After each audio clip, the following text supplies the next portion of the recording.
大家好，歡迎來到越講越有料，每日為大家報道最新香港娛樂八卦。今日我哋要講嘅係一位香港小姐陳茵。最近有消息指出，陳茵將重返 TVB， 而佢喺結婚後亦生咗3個寶寶，甚至有傳聞話佢哋為咗第4個寶寶嘅到來，提前復出攞奶粉錢。以下就聽小編嚟講。陳茵媺出生喺加拿大，家境優渥，妥妥白富美一枚。佢從細路就相貌出眾，上學期間就參加過多次選美。佢喺多倫多安大略藝術設計學院畢業後，做過一小段時間嘅平面設計藝術師。因為從細對港姐非常向往，所以喺2006年參加咗港姐選舉。憑藉超甜嘅笑容同火辣嘅身材，佢一舉奪冠並簽約咗 TVB。出道初期，佢先係擔任綜藝節目嘅主持人，之後慢慢開始接一啲影視劇嘅劇本參與拍攝。因為同九雲慧長得比較似，剛出道時常有人比較兩人，仲有啲人稱佢係較早出道嘅九雲慧嘅翻版。陳茵媺非常有主見，佢唔想做別人嘅替身，亦唔想被貼上性感嘅標籤，所以剪咗長髮，把自己變成獨一無二，走起咗假小子路線。佢嘅自我定位好討喜，無論觀眾還是 TVB 都好中意，於是被力捧，接演咗眾多劇集，並毫無例外都係關鍵人物嘅角色，比如原來愛上賊、同是三分親同不打自己人等等。佢嘅表演風格自成一派，即使做配角都令人印象深刻，曾一度被視作 TVB 嘅實力派。2011年，佢喺拍攝電視劇《心戰》時同陳豪相遇，男方已經係 TVB 嘅紅遍小生，仲比佢大咗整整10歲。別睇陳豪長得唔係特別帥，但佢嘅異性緣極好，因為能言善辯，仲被稱為婦女之友。而且關於佢同廖碧兒嘅事宜，圈裏無人唔知。見到陳茵媺嘅第一面，陳豪就被拿捏住咗。雖然閱女無數，佢對甜美嘅佢一見鍾情，感覺就像有一道光走進咗佢嘅內心。陳茵媺因為出道時間短，有啲拘謹。陳豪好會講笑話，使整個拍攝過程好輕鬆。每次開工嘅時候，陳豪仲會為大家好咖啡。小小嘅舉動溫暖咗人心，慢慢嘅陳茵媺對陳豪亦有咗好感。劇集拍攝結束，兩人亦自然而然嘅走到一起，戀愛一談就係3年，兩人仲時常相伴參加各種活動。呢時陳茵媺嘅事業亦達到咗高峰，佢喺《法證先鋒3》等劇集裏都貢獻咗唔俗嘅演技。假以時日，4大花旦勢必亦會有佢嘅一席之地。2013年底，陳茵媺喺拍戲時突然發現自己懷咗寶寶。此時嘅兩人並未結婚，可以說係未婚先人。陳豪知道後立馬跪地求婚。陳茵媺認為事業可以重來，但愛情不可以。在事業最輝煌嘅時候嫁咗給陳豪。孩子誕生後，仲喺微博公咗喜訊。喺事業同婚姻面前，陳茵媺揀擇咗退出，從此成為陳豪背後嘅女人。然後4年抱3，細日子過得幸福滿滿。佢亦都唔係冇諗過復出，但3個細路都需要佢嘅照顧。比起事業，佢更想對屋企全心全力嘅照顧。所以喺2016年，佢同 TVB 嘅合約到期時唔再續約。9年嘅演藝生涯徹底完結。唔得唔話，陳茵媺天生旺夫命。陳豪自從娶咗佢，事業更加順風順水，成熟穩重嘅形象亦更得廣告商嘅青睞，仲被稱為 TVB 嘅搖錢樹。陳茵媺嘅三觀好正，據說仲準備要第4個細路。有人話佢係生育機器，佢話生一個足球隊都會好開心。因為細路永遠都係愛情嘅見證。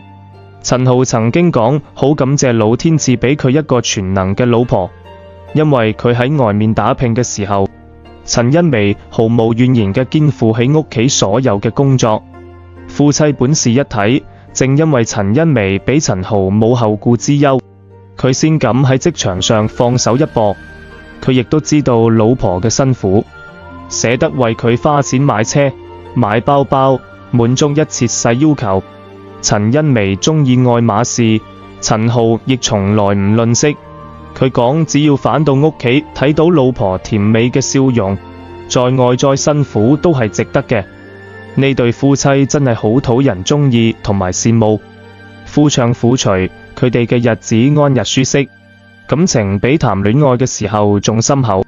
娛樂圈裏面夫妻們分分合合係司空見慣。陳茵講過，喺佢哋家問題絕對唔可以過夜，無論夫妻雙方邊個有任何疑問，都會大大方方咁提出嚟。佢話佢哋家永遠唔允許內耗。家庭和諧溝通好重要，誰都冇上帝視覺知道別人心裏諗嘅係咩？或者我哋都可以喺度學習經驗，令我哋嘅日子都似佢哋咁和和美美。憑港姐冠軍喺 TVB 出道嘅陳茵曾經出演過《烈火雄心》、讀心神探、法證先鋒、等一系列代表性作品，而且仲係個學霸，多倫多安大略設計學院畢業嘅。設計類專業全北美排前3嘅名校，以前做過設計師。不過喺巔峰時期曾經一度霸屏嘅陳茵，卻揀喺最好嘅年紀嫁俾大佢10歲嘅陳豪，從而揀適應喺家做起全職媽媽。當時陳茵適應隱退嘅時候，大家仲替佢覺得可惜。不過呢啲年陳茵過出咗眾人羨慕嘅生活。而老公陳豪都一直對其寵愛有加，網友哋先發現原來佢嘅眼光咁準，唔單止兒女雙全，而且還有個愛自己嘅老公。不過近日有網友發現41歲嘅陳茵疑似又懷第4胎了。喺最新分享嘅一組慶生照片中，陳茵穿咗一條橙色斑點嘅一字肩連身裙，可以講相當搶鏡。面對鏡頭，陳茵手捧蛋糕，露出咗佢標誌性嘅燦爛治癒笑容。唔少網友都感嘆，咁多年過去咗，陳茵笑起來依然同當年一樣甜美。唔少網友發現佢整個人似乎胖咗半個碼，肩膀、手臂上嘅肉明顯變多咗。最為關鍵嘅係佢曾經有嘅馬甲線嘅小腹，卻有微微嘅凸起。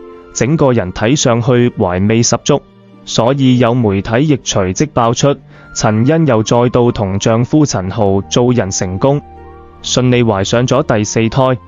睇嚟係當時疫情原因喺家休息嘅陳豪又喺努力做人了嘛？呢啲年成功翻紅嘅陳豪，事業發展得好唔錯。據聞陳豪簽嘅仲係專屬嘅包身經理人合約，即便冇公開，每個月依然有穩定嘅10幾萬嘅收入，真係現實版嘅人喺屋企坐，錢從天上來。比起冇公開而哭窮嘅陳奕迅，陳豪簡直豪到唔得咁豪，怪唔得頭胎都快10歲咗，而家又加生第4胎嘅。不過對於懷第4胎嘅傳聞，陳茵接受訪問回應，那張照片拍到好像肥了點，但應該是角度問題。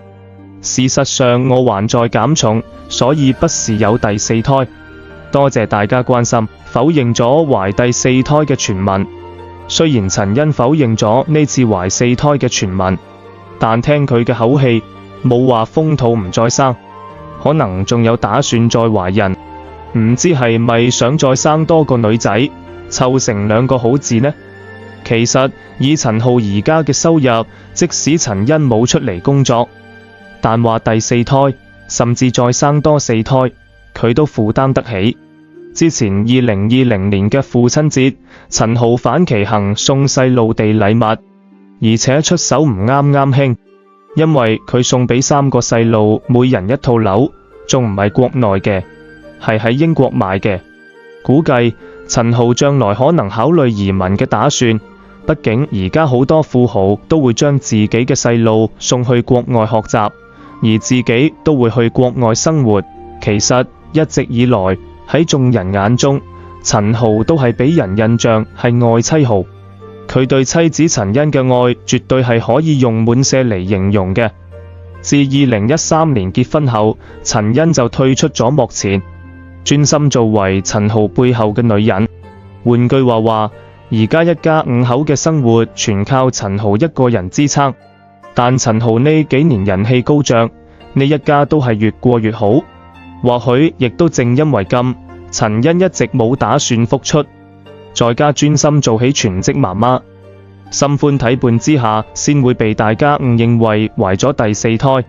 大家對呢件事點睇？可以喺留言區留言，訂閱我嘅頻道，我哋下期再見。